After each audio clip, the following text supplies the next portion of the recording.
you know, and it is the result of a sales call has more to do with the salesperson than the prospect just not wanting to take action that day or having an excuse or reason or objection not to work with you. That in most cases, I want to say 85% of the time, a no or a maybe was something that I did wrong in that sales call. If I corrected it, that would have converted into a yes, right? Now, times that by 10 sales calls a week and how much more money I would have made if I just got better at sharpening my blade. And I'll tell you, and I'll share this with you guys. We're just gonna have a loose conversation. By the way, if you're listening to this, this is an open sales training session. December 11th, my daughter Morgan's birthday. She's 19. Happy birthday, Morgan! And we're just talking about selling. And I'll share with you that most people, okay, most people just wing it and hope versus prepare and expect. You know, and whatever the outcome is, if it was a no, it wasn't because of you. It was because whatever their excuse is, we believed it, you know. And oh no, they weren't ready, or they just, you know, they had somebody closer to work with, or whatever the case may be. When the first thing I want to prepare you guys for is the mindset of a champion salesperson, which is I think anytime anyone says no to me is 100% something I must have done, you know. Now, for my profession, what I do, you know, and I've got it so dialed in, I will tell you the only time I get people that say no to me is if number one, I skip the or I screw up the qualify, or I get lazy in the qualify, or number two, they're just flat broke. Okay, which happens from time to time. You know, sometimes people are just in really difficult financial situations. Now, at that point in time, I believe in my heart of hearts, go find the money then, because you're always going to be broke if you have a broke mindset. The only reason people are broke is because they have a broke mindset. Okay. They have broke belief systems, right? And they don't have any sales, any prospecting systems, and it'll always be that way unless they do whatever it takes to fix it. So in any event, guys, I learned when I sell, and my close friends, you know, in Rochester, I have a reputation of being the best salesperson people know. And I don't say that to impress you. I say that to give my mentor a lot of credit, and a mentor before him, a guy by the name of Paul J. Meyer, who founded the Success Motivation Institute based out of Waco, Texas. He really taught me how to make sales without being pushy, without being the quote unquote closer, right? And you never ever sell anyone that truly doesn't need what you have. But if they need it and they told you they need it, you drive that sucker home with a level of conviction that is unlike anything else, until they either say yes, no, or they never say maybe. I used to have an affirmation on a 3x5 card that says, people tell me yes, people tell me no. I will keep closing, but nobody tells me maybe. I will keep closing until they either say yes or no, you know. And the only way you can do that is if you properly sequence and qualify somebody. Now, you see my first slide here, the first step of the sales process, and what my mentor taught me, right? And by the way, guys, selling is so much fun, right? It really is 100% human psychology. The first thing we have to understand in terms of human psychology is how people make decisions, okay? All people make decisions based on one of two things, either number one, to gain a benefit, number two, to avoid a loss. Those are the emotional decisions we make. We always make decisions with emotion, and we justify our emotional decisions with logic, right? Price is a logical decision, right? It costs this much. That's logic, right? But again, the price of a Michelin tire is much higher, right? The emotion of why people buy Michelin tires is to avoid the loss of a potential accident by getting substandard tires. So why wouldn't I protect my babies, which is why they put babies in their commercials, so that we emotionally justify the higher price. Does that make sense to you guys? Right? Yes. So that's there's the topic of value. And in the sales process, price, okay, again, for you, George, it's rates, right? For you, Ted, it's the price of the home and your commission. They only become an issue in the absence of value, right? And what I see and what I hear when I interview salespeople more times than not is that they believe, especially in the mortgage industry, all right? Now, again, do you have to be competitive? Yes. If you're a full point higher, sorry. I mean, it's a mortgage and it's hundreds of thousands of dollars over the course of a mortgage, right? So, or 100 grand or 50 grand or whatever it is, it's a big number, right, George? 100%. Yeah. You know, so you have to be competitive, but you never have to be the cheapest. So, you know, the old adage, you price, quality, and service. You can have two. You know, all three doesn't exist, right? It just doesn't. It really is true. So, you know, it's the formation of that relationship. It's trust and credibility, but it's other things in terms of value that we can bring up and need to bring up, and how we lead that discussion.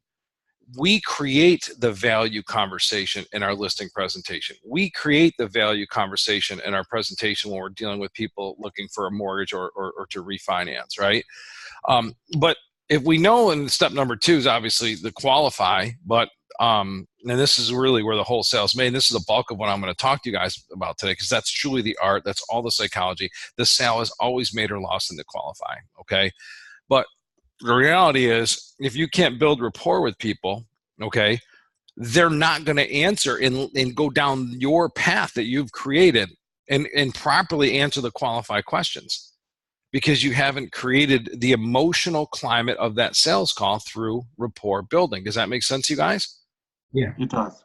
You know, that's why it's so important that even if, and I'll share with you a conversation, a good friend of mine today, I just love him to death. He's a very successful real estate agent today, and his wife's a dear friend of my wife's, and we're just, we go to dinner, we have a good time. Years ago, all right, he came to work, and I was a sales manager for my mentor's sales training organization. We sold corporate sales training, all right? We opened up a satellite office in Manhattan, and that's where he lived. He moved from Rochester to Manhattan. His wife was a big, advertising saleswoman for some of the big magazines there. And so anyway, Jeremy came to work, and we went on a sales call in Hauppauge, Long Island, right? So we're going on that LIE, and I'm talking about the sales call. I'm like, Jeremy, you're going to run the call. I'm going to watch. And you know me, I don't butt in. I've got to let you fail if you fail. But, let's set positive expectations. Here's the process, and here's the gates. And, he'd already been trained. I'm just reminding him, talking with him, right? So we get into this manufacturing organization, right? And we walk in, we sit down for a few minutes. The guy, walks us back to his office, and I'll never forget this, right? And we have a seat directly across from him, so it's confrontation style. So it's, it's immediately, the whole physiology of the room was set up for confrontation, right? And you always want to try to sit next to people if you can, guys, right? So, the guy puts his hand on the table and goes, all right, net me out. What do you guys got? Right. And Jeremy was like, well, what's he do? He goes, well, we're a sales training organization. He starts telling him about what we do, how we do it. Right. What's the problem with that, guys? No rapport. Asking questions first to see how it can fit in. Right. There's no qualify. I mean, what is he presenting? That'd be like a patient walking in to the doctors, right, and saying, all right, doc, what do you got for me? And the doc's like, what would a doctor say? Well, I think that there's a couple of different things just from looking at you. I mean, granted, I haven't done any diagnostics or tests on you today, but I think what you should do is take this 50 milligram, such and such, prescription. We'll take care of that, right? And in the medical field, prescription without diagnosis is malpractice. We know that, right? And I want you guys to look at sales that way, right? So when somebody's belligerent and just says, net me out, what do you guys got? Doesn't want to build rapport, isn't allowing us to ask questions. What's the best thing to do at that point? Change the dynamic so you're not under that control. Right. How would you handle that? Well. How would you handle that particular situation? Okay. Well, what are the current problems you have with your sales systems? I don't have any problems. I'm the sales manager. I'm perfect. Right. That's pretty much what he's going to do. He's going to defend his ego. Right. Okay. Mm-hmm. I don't know. You guys called me and said you got a bunch of, you do sales training and everything else. Tell me about it. What do you guys, who's interviewing you? At that point, the actual consumer, the prospect, is interviewing the salesperson, which happens more times than not in selling. Agree, guys? Yeah. It'd be like somebody coming down, sitting with you, George, and being like, "What do you, what do you got for me? What are your rates? What are your rates? What are your products? Show me." Right? Yeah, You're people walk toast. in and just say, "What's your interest rate?" That's Right? Exactly. You're toast. Right? Yep. So I had to butt in. I just had to, right? Because I knew Jeremy was going to get bent up like a Bavarian pretzel in that call by this guy, and I wanted to protect him, right? So here's what I did. I said, "Well, excuse me, Jeremy." I said, his name was Tony. I don't know his last name, right? It was an Italian last name. I said, "Tony." I said, to be honest with you, we've got a lot of things. We handle every organization very differently depending on, the strengths, weaknesses, and some of the gaps that may exist in what it is you're doing to lead your sales team. And without me asking a few questions to really understand what you're doing, what point A looks like, what point B looks like, I have no idea, nor Jeremy, how to actually begin to help you so that we can not waste your time and we can really pinpoint some things that we may be able to help you accomplish. Does that make sense? And he would not. No, it doesn't make sense. Just why don't you guys do this? Tell me what you do. I'm sure you got a presentation. And I stood up. I shook his hand. I said, "Tony, I respect your time and I respect my time. We're in Manhattan. We're in Long Island. We've got 4 other sales calls today."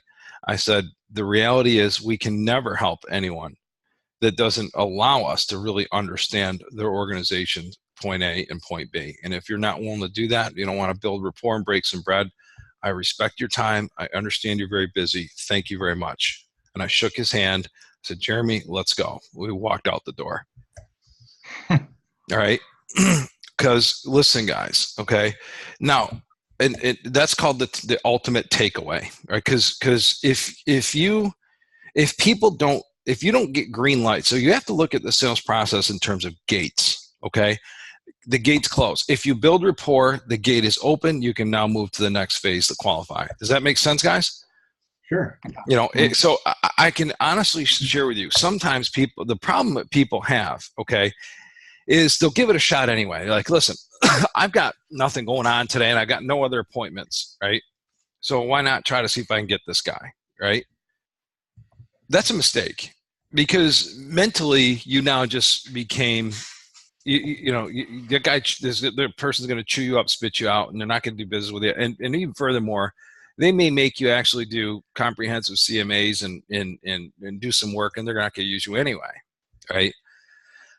The first step to being the best salesperson you can be is having the mindset of you're the neurosurgeon, you're the expert, they're the patient, and you're going to help them. And if you believe deeply in what you do and in yourself, you'll never have the mindset of I'm selling somebody. You'll always have the mindset of I'm helping somebody and they need me, right? I'm the best. I'm the best in what I do, right?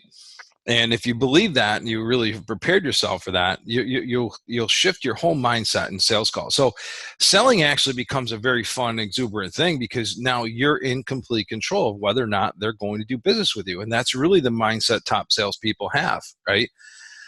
So we have to build rapport. And the key to building rapport is obviously we work most of our business through referrals, right? And when you get a referral, what the mistake most people made, and George, I taught you this in our one-on-ones, right? When I was asking you to get referrals to real estate agents, remember that part of that script was to find out information of their likes, their hobbies, their family members, what they did. Remember that? Yes. Mm-hmm. The reason for that is obviously so you had knowledge and information to effectively build proper rapport. Hey, John told me that your son plays Little League. I don't know if but I actually Little League coach here in the Bethesda area, and my son's 13. How old's your son? No, he's 12, man. Boom, there you go. Right? Get people talking about the person they love the most, which is who? Themselves and their family. Bingo. Right?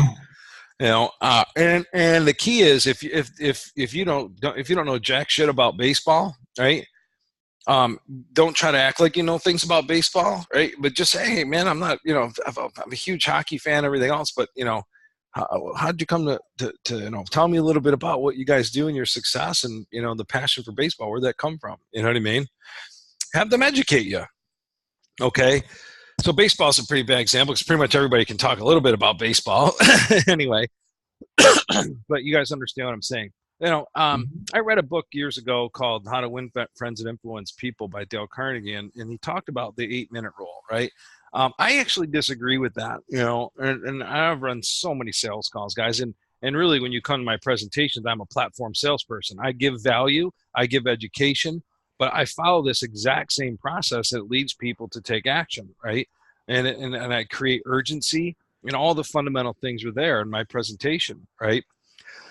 Because I know that if people just get free information, they're not going to do anything with it. Actually, there's a science and a psychology behind paying for education. It's in Think and Grow Rich. If you pay for education, you value it more, you pay attention to it more, etc.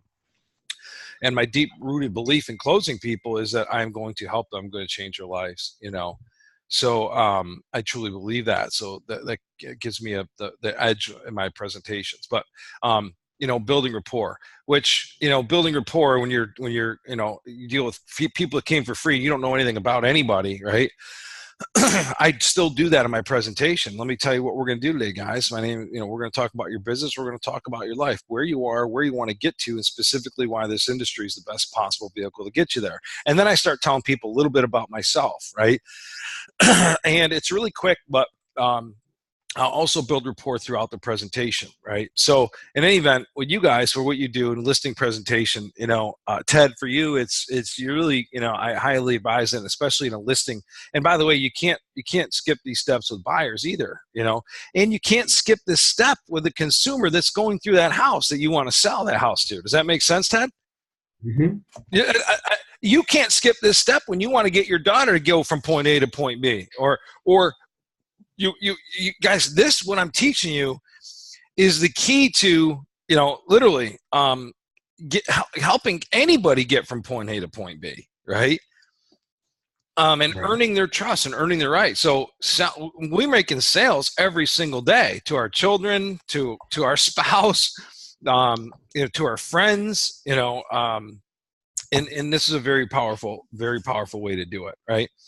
So build rapport. When I disagree with Dale Carnegie, I think that it's just got to be a natural sequence and transition. When you built rapport when you're calm, okay, when you're relaxed. And sometimes you go in sales calls.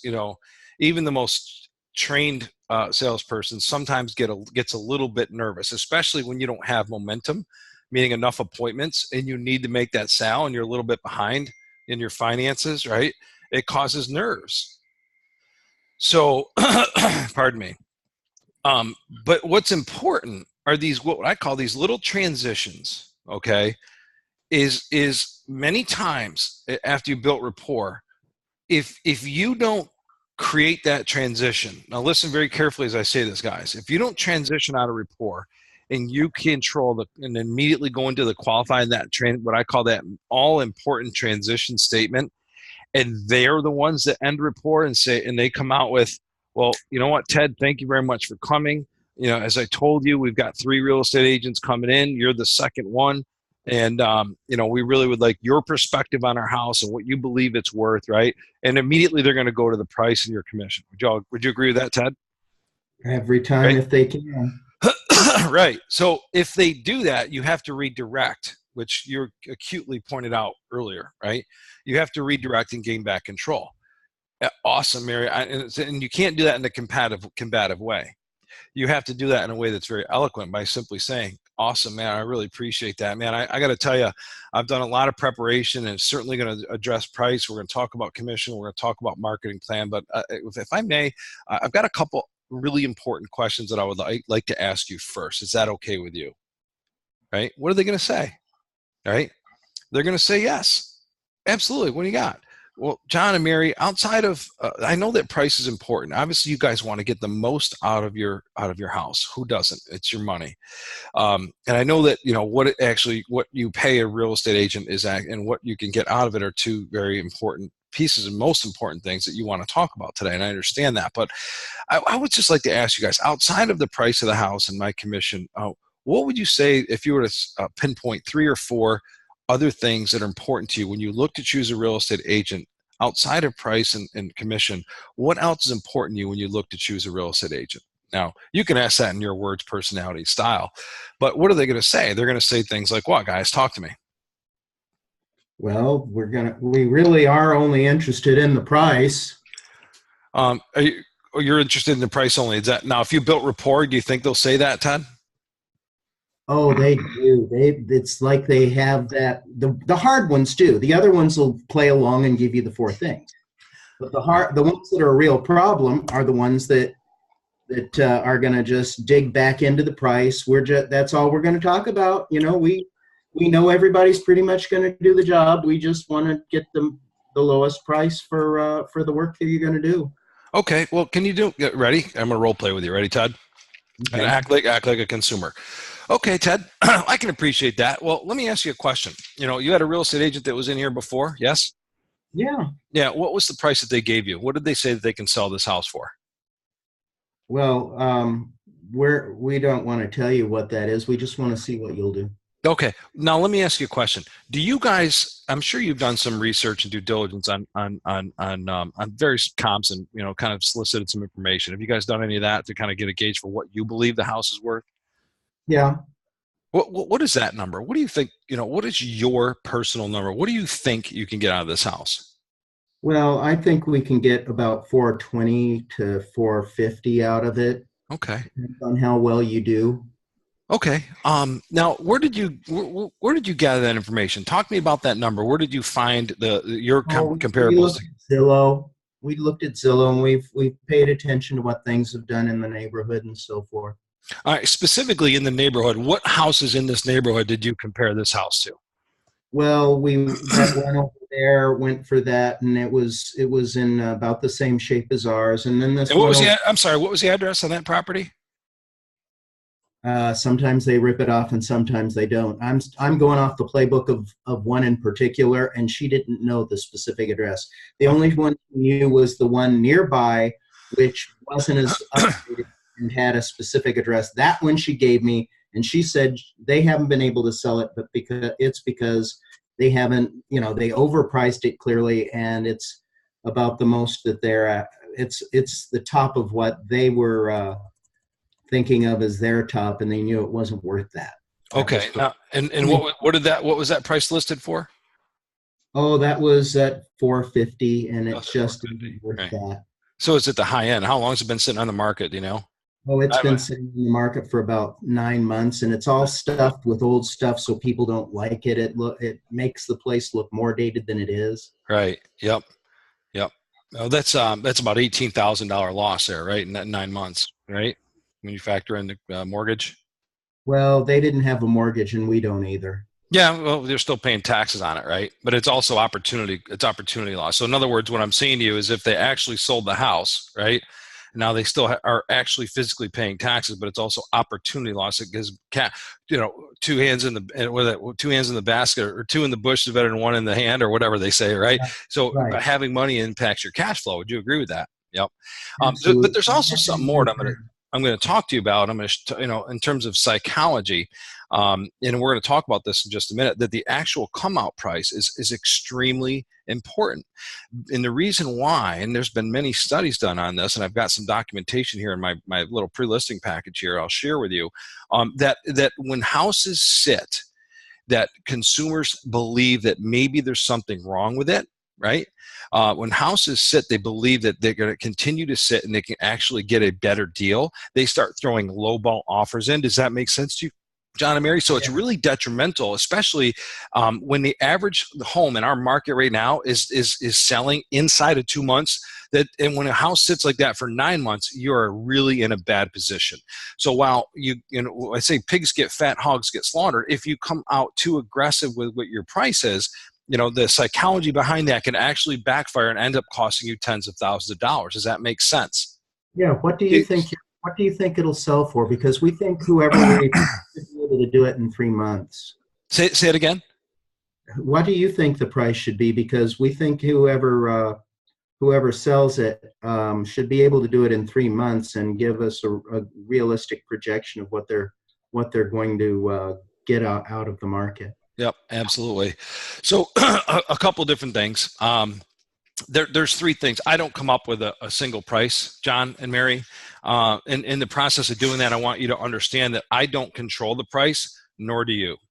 That the market actually dictates the price of this house. What's important, the reason why I ask some of these questions is to really begin to understand if you believe you got, that your house would sell for 450 and because you have certain upgrades that this other house didn't, okay, that's going to make the difference. But I needed to understand your sources of information so that they were true comps, that they were true, accurate numbers. There's a couple things that go into price. Number one is simply the square footage of the house, right? And the other thing is comparable sales around you. Those are the two most important things, right? Now, your house is such and such square feet. I've actually done the research on, and I'd like to share the research I found with you right here. These are specific houses because researching an area, going to Zillow is a waste of time because sometimes they calculate areas that are 2 miles away, but that could be the difference between the suburbs and the hood. Okay, so they don't really understand this particular, they're just looking at certain zip codes and areas. And okay, so many times the Zillow number is way off the mark. And if you simply rely on Zillow, then I cannot help you out. I'm not the real estate agent for you. But let me share with you what I came up with. And I'm going to say that I came up with the top end price. I came up with the price that I believe the house would sell for in a very short period of time. And then I have the actual, let's dump this thing. So what is important for me before I actually show you these prices is to may I just ask one basic question? Is that okay with you, Mary? Sure. What is the reason for you guys selling this house? Well, it was my mother's house, as you know, and we don't need it, and we think it should just be sold, and that's what we're doing. We're not in a hurry, but we know that we want to sell, and as soon as we get a realtor, we know we're going to sell it within 3 months. We just want to get the most out of it, and we don't think that the realtor will make a lot of difference other than the price they charge us. Right. And isn't that the case? And I'll share with you, in many cases, that's simply the truth because and that goes back to really my first question I have, because when I ask the question, what is it that you expect from a realtor? Let me ask you. So now here's what I'm going to do, guys. I'm actually going to spoon feed my qualifying and get them to agree with it because they didn't qualify. So here's watch. John, obviously, when you look to hire a true professional real estate agent, somebody that goes above and beyond. Listen, sitting there and putting 90% of agents, I mean, let's face the fact, most agents are actually part-time, okay, in this business. X percentage of people are part-time real estate agents in this business. In other words, they haven't really formed the skill set to actually effectively market, sell this house. So would you agree that, number one, you want an assertive real estate agent, somebody that's going to bust their butt and make sure that they turn over every rock, market this house above and beyond, popping on the MLS and seeing what this house sells for? Would you all agree with that? Would you two agree with that? Yes? Yeah. So you want an assertive real estate agent, somebody that is going to actually work hard. They're not actually, when you look at their dollar per hour, it's much lower than somebody who pops on the MLS, sits and doesn't shake the bushes, doesn't network, doesn't promote it online, doesn't promote it in social media, doesn't do the proper photos, doesn't do the drone, and all the things that I'm going to share with you in my marketing plan. And that's really 90% of the agents out there. So obviously, number one is assertiveness. Number two, would you agree that the communication is important? That actually, if you call me, that I call you back. All right. On a scale from 1 to 10, how important is communication when you look to hire a real estate agent? Well, it's important, and if I don't get the communication, I'll ask for it. Yeah. So, and again, that's one of the biggest problems in the industry is that most real estate agents actually don't even, the biggest problem consumers have, and I got a USA Today report, it says the number one problem consumers have with real estate agents is lack of proper communication. It's amazing that people actually they're not proactive in their communication or even respond to phone calls. So good, bad, or indifference, this is my commitment to communicate. It's 2 paragraphs long. I'm going to leave a copy with you. All it says, I'm going to call you once a week. I'm going to tell you who's been through the house, what feedback, what serious prospects we have on the line, making sure they're actually pre-qualified for a mortgage. And as soon as I get that information, I'm going to contact you. My schedule is this. I return calls every day between 9 and 11, as well as 4 and 5:30 p.m. every day. Should you get my voicemail, here it is. If there's an urgent need, all I ask you to send me a text, and if I'm in a meeting or on the phone, I'll call you right away. Is that consistent with the type of communication that you guys are looking for? Yes? Yes. Okay. So see how that little yes was there? It's very subtle, but that's called a tie down. Yes. Now I'm starting to build momentum. number three is a strong marketing plan, and that's really ties to assertiveness. You want to make sure that, that the agents, the company you work with, the agent you're working with is actually spending the right kind of money to reach the number of people, because the greater number of people your home actually reaches, the more likely you're going to get what you want out of this house. So it's going to increase your return. Make sense? Yes. Okay, I'm going to walk you through my marketing plan in just a second. Now, I do want to talk to you about price now. Here's what I came up with, okay? And I want to really kind of make this a collaborative decision between you and I, okay? You mentioned your urgency, and urgency is one of the most important things, because sometimes I deal with people that are divorced and their urgency is at 10. They want to dump it. They want to get rid of it in a week, 2 weeks, 3 weeks. They just want it out, okay? Typically in those cases of high degree urgency, or people that maybe are foreclosing on a property, let's just say their urgency is an absolute 12 on a scale from 1 to 10. And I always recommend the lower of the three prices that I come in with, okay, because we can get it out without losing more money or potentially face financial devastation. You guys aren't in that situation. This home is bought, paid for, at your mother's, but you mentioned a number of 3 months, okay? It's totally up to you, okay? However, see how I just did that? It's totally up to you. Now I put the decision on them, okay?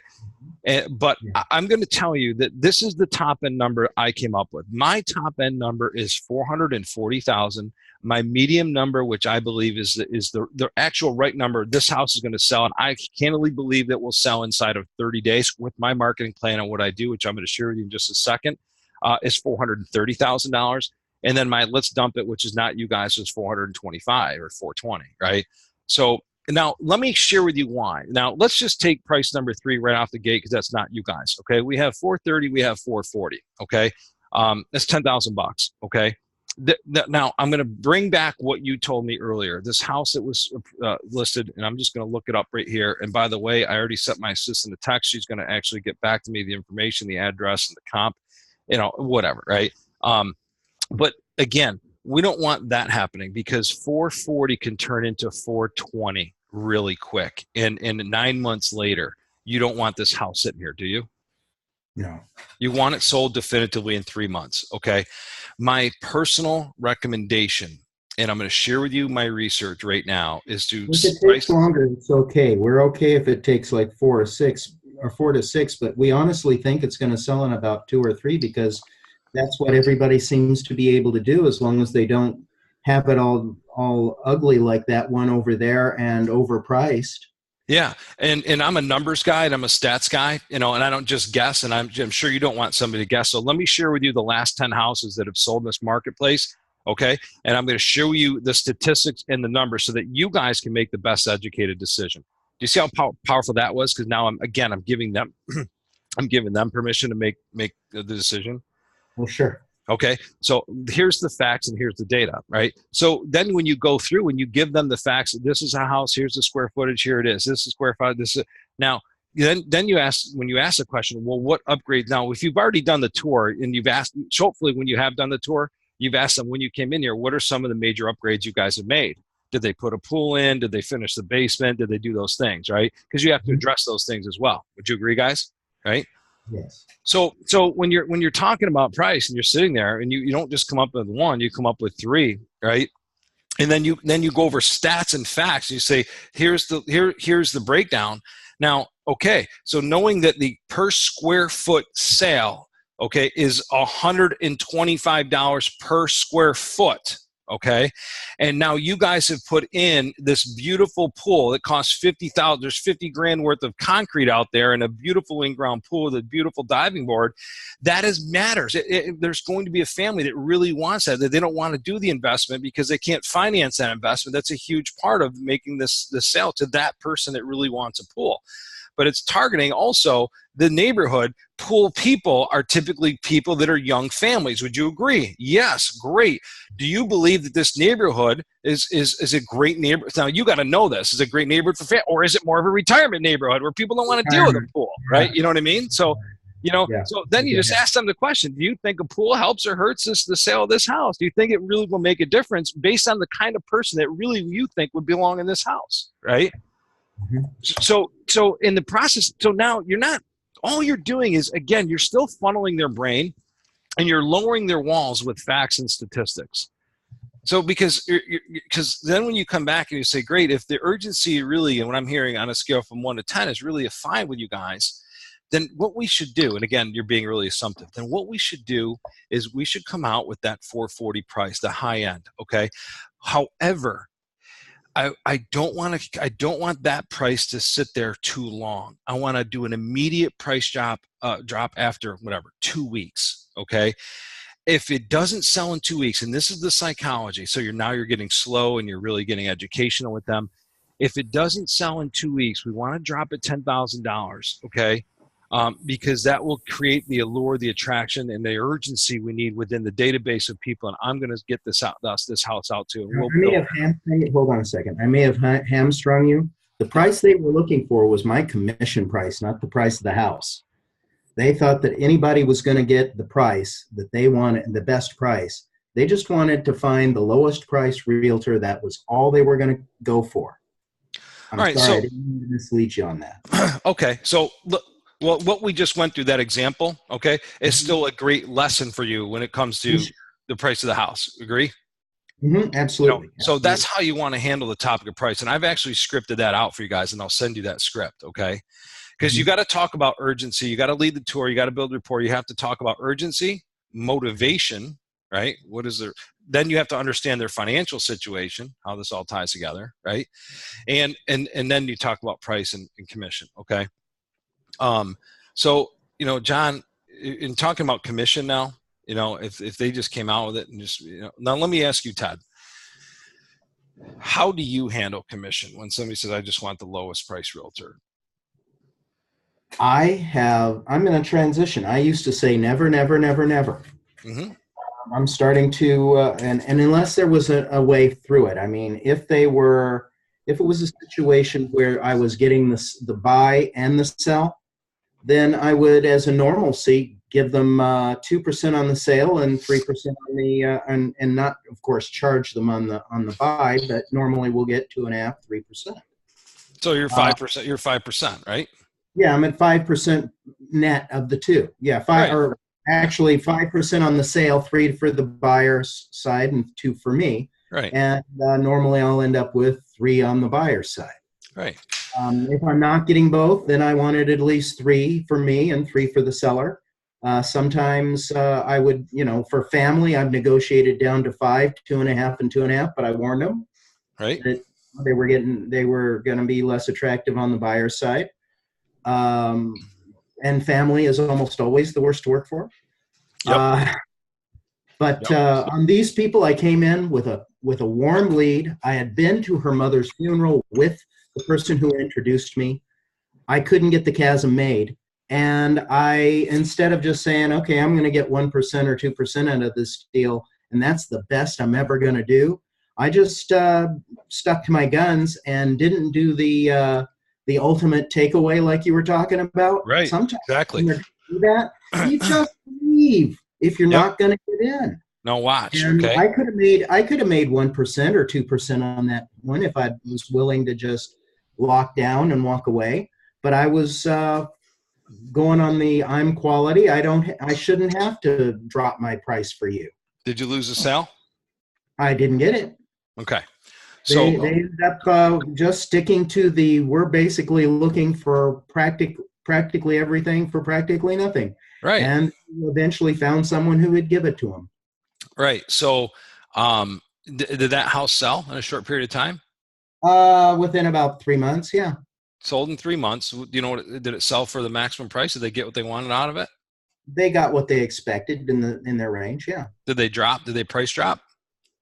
I think they might have ended up netting or closing at a lower price than their list price, but that happens quite frequently. Very seldom. Yep. I normally get the top.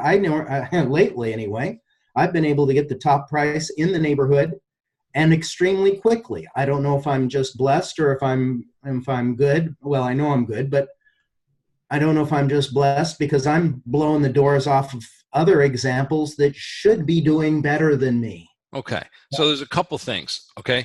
Number one is, listen, it's okay to say no and walk away. And that takeaway is if you tried every single thing and you sit there and you look at Mary and they don't qualify, Okay.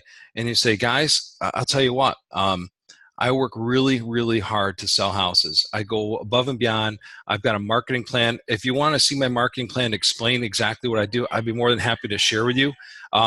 But with that comes, my attention to get this thing sold and get it sold quickly for the most amount of money. And here's the examples of the last 3 houses I've sold where I've maximized that in a very short period of time, because of the things we talked about earlier, the assertiveness, and part of my marketing plan is way above and beyond what most people actually do. Would you guys like to see that? Yes, great.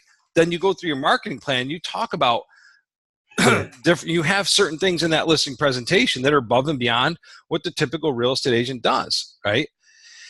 And at the end of that, you just say, listen, as a result of that, do you guys believe that that's worth 3%? That if I actually spend the money that it takes to get this house, to market this house, position this house, actually not just go through with my cell phone, take pictures, but actually professional video, drone footage, and I'm doing my social media, I'm spending money doing Facebook ads, I'm spending money on Google, I'm promoting this to my database. Do you believe that that is worth 3%? Just ask them that. No. Yeah. Great. Thank you very much. Good luck to you guys. Sadly, my value proposition, I don't spend an incredible amount of money. For some reason, my skills and the way I just, with ingenuity. Well, you don't have to. I was just using that as an example. You don't have to. You can tell them, listen, tell them you got a network of people and a stable of great buyers you want to promote this thing to. You know what I mean? Right away. Yeah. It's hard to, but what I do, it's hard to explain how it is I get there from here, because it's very facts and circumstance specific. How I do each one, I basically reinvent the wheel for every unique property, seller, and buyer. And that's what I have to tell these people, and they tend to get it more and more, especially when I can give them examples of, my results speak for me. I really can't explain to you without giving you years of experience and time and specifics of each individual buyer and seller that I'm going to deal with, how I actually do it, because I'm a professional who does very specific work for my clients. And that seems to work better as time goes on, but it's taken me a while to be able to communicate that at all. Uh-huh. Well, I think if what you just said there, if you said that to a prospect and it came across sincere, and you showed them the documented results, that's fine right in and of itself, right? Yeah, I'm thinking of using it on somebody who I've known for years, really like the family. They were burned by one of those companies that are going to buy the house if they can't sell it for you, and of course they're going to lowball it when they buy it. And that's all the process of education. The next time they sold it by owner and did okay by them because they don't know any better. Mm-hmm. All they know is the bad guy. Right. So they've already put the house on, the son has already put the house on the market for dad and mom. And it's on, for sale by owner through Zillow. And I'm supposed to see him after Christmas to pitch to him. And they are either going to take my information and change their for sale by owner plan, or they're going to use me. And I'm on the edge of how much I really give these people in information, rather than, so as not to get them in a position where they feel confident they can sell for themselves better now and just not need me for 3 to 6 months. Yeah. Well, when you go through and you say, hey guys, and again, without going through the whole listing presentation, when you bring up, what you do is you overwhelm people with what needs to be done to get the most out of this house. So you're talking about staging, you're talking about marketing, you're talking about reaching people and how that actually, listen, I don't care if you spend 3 cents or $3 million to sell that house, but they have to have the feeling as though you're going to, you know what I mean? They have to have a feeling that they have to have this feeling that, oh my gosh, I mean, I couldn't do that on my own. This is in essence is the value of the realtor. Statistically speaking, houses sell for 40% more versus FSBOs. And I'm glad you guys actually brought me in here and didn't go the FSBO for sale by owner route, because you're almost guaranteed to get the lowest possible end number for this house. And so, you bring it. So it's just a process of educating them. And you do it very matter of fact, very professional. And you do it from a non-combative, calm, slow momentum, and an endearing way. Make sense? Yes. You know, Yes. and in the way to talk, again, if you know there's objections of people that are going to come in here, John and Mary, there's all kinds of organizations that'll come in here and tell you that, you know, they're going to sell your house in 72 hours and if, or they're going to buy it, right? Well, let's be honest, if they're going to buy it, they're going to make money on it, right? So that means you're going to be selling the house to them at wholesale, and that's in their contract. They do that just to get the foot in the door and get a hold of you, right? Get a slick salesperson, tell you that, you know, everything under the sun. But listen, I've been to your mother's funeral. We've built great rapport together. I'm a relationship driven guy, and that's very meaningful to me. I understand that you guys want to get the most out. I understand your motivation, and I really want to earn your trust. I really want to earn your trust enough to allow to get you to say yes to me. What needs to happen to make that happen? See, that's called isolating the objection, right? Mhm. What needs to happen to make this happen? You know what I mean? And then you got a decision. You can say yes or no to it. See, and then when they give it to you, what I call isolating it, right? They say, well, then you're going to have to do this. Why don't we go with this price and your commission at this, right? Then before you say a word, you have to isolate it. Say, would there be any other reason for you guys not to use me if I were able to make a decision on this one piece right here? Is there anything else? Nope, that's pretty much it. Fantastic. Well, we're going to do some business together because I'm going to make this happen. I'll do this. I'll do this. So you do the paperwork and you close them, right? Or you say, I'm sorry, I can't do it. I do have a couple people that you know, are good luck to you or whatever. You just walk out. Thank you very much. Right. So, but it's okay. I just want to let you guys know it's okay, because some of those people in that process I went through are going to actually, you know, they're going to understand if you educate them on your value that you bring to the table. But you got to define your value, articulate your value, and by the way, you got to script up your value, because if you don't deliver it with such a level of conviction, they're going to rest on their previous expectations. All we care about is, you know, 2%, you know, and 440, right? Mm-hmm. And some sales calls, you know, you walk in at 2% 440, you still want to build rapport with them. You just don't want to say, yep, I'll do it, here we go, because they can, you know, somebody gives them, you know, half a point off. You know what I mean? Just strictly. So you still want to go through the process of endearing them, building rapport with them, and, you know, and treating them with respect, right? I bet that happens to lenders all the time. Go ahead, George, voice your opinions, your thoughts. I mean, my view is I build the rapport, I get to know them a little bit, ask the right questions, and then, you know, sometimes, you know, you pre-qualify someone, pre-approve them, feel like, hey, we got the best relationship possible, and you know, you stay in touch with them. I touch base with them every couple weeks, see how they're doing, if they need anything, and lo and behold, you know, they started talking to another lender through a friend or whatever, and they don't use you in the end. But I feel like if you follow the right process and steps, you're going to win more times than not. And you got to stay the course with those steps, and you can't deviate. Thanks, Right. George. I need to keep that in mind, because it is like you've said earlier, sir, Pat. It is a numbers game, and I have this. I don't know if I got it from the CPA profession or whatever. I have to win every time. Yep. So I'm going to be Norman on everyone, and I'll feel like I've if I haven't used every ounce of blood, and I didn't get, and even if I did, I didn't get the sale, then I am a major failure. Yeah, no, that's not the case. I mean, that is a huge mental thing you got to get over, because, listen, man, you follow baseball at all, Ted? Lightly. I was a fan of catfish hunting. Right. You ever been to Cooperstown? You look at this thing called the Hall of Fame, right? The National Baseball Hall of Fame, right? And you look at all the best hitters and best baseball players of all time. You know what their batting percentage averaged over the course of their career? 300. 300. Yeah, that means they got out, struck out, flew out 7 times out of 10, right? And they're recognized for eternity for that. Sales is the same way. Now, I'm not saying you want a 30% closing ratio, but, you know, failure is part of success. And I will tell you guys, if you're not getting enough no's, if you're not getting sales that you don't get, you're not doing enough activity. Because if your closing ratio is 100%, you're not getting in front of enough people, you know. And you got to be okay with that. Now, when you do the takeaway, when you just simply say, hey, Jesse, well, listen, this is what I do. This is how I do it. And I value very much what I do because I work really hard and I give people individual attention, which, by the way, I make lifelong clients of mine, referral clients for life, because I build relationships with people. And if you guys don't value that, I will understand that is a for sale by owner mindset. Sometimes it works. Most of the time it doesn't. You end up actually selling the house for less. You still have to pay more net and less money altogether.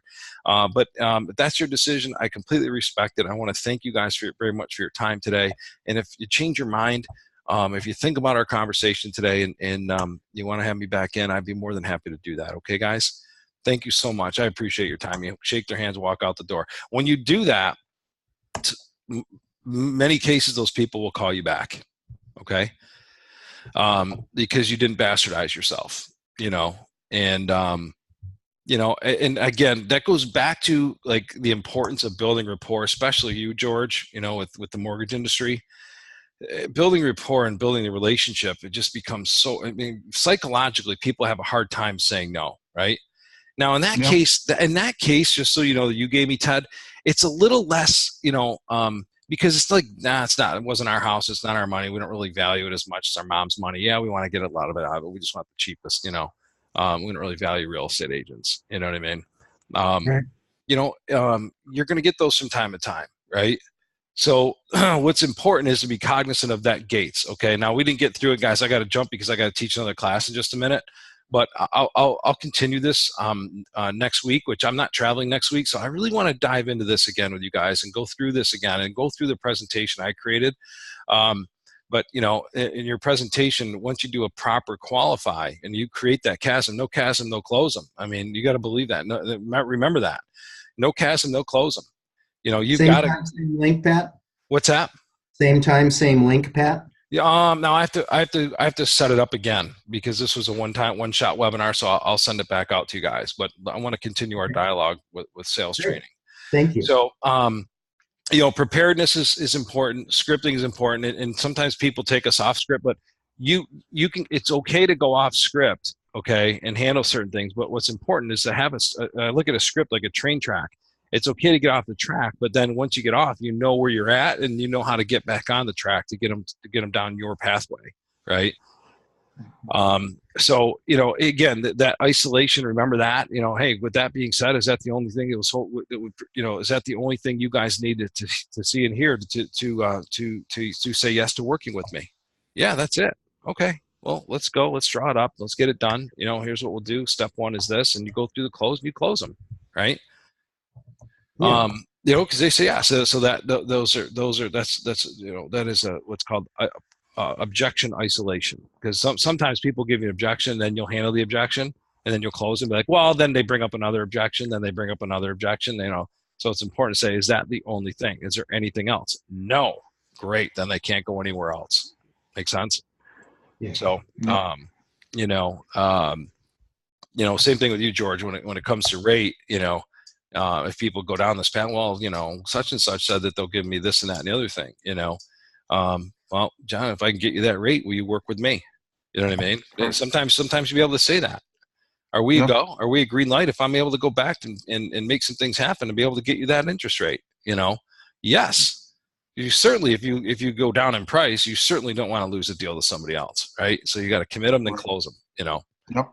So, all right, guys, thanks for joining me. I got to go teach this internet marketing class. I'm going to send an invite out for next week for this. Okay. Thank you. All right, thank you. What's the internet marketing? Is that on Facebook or?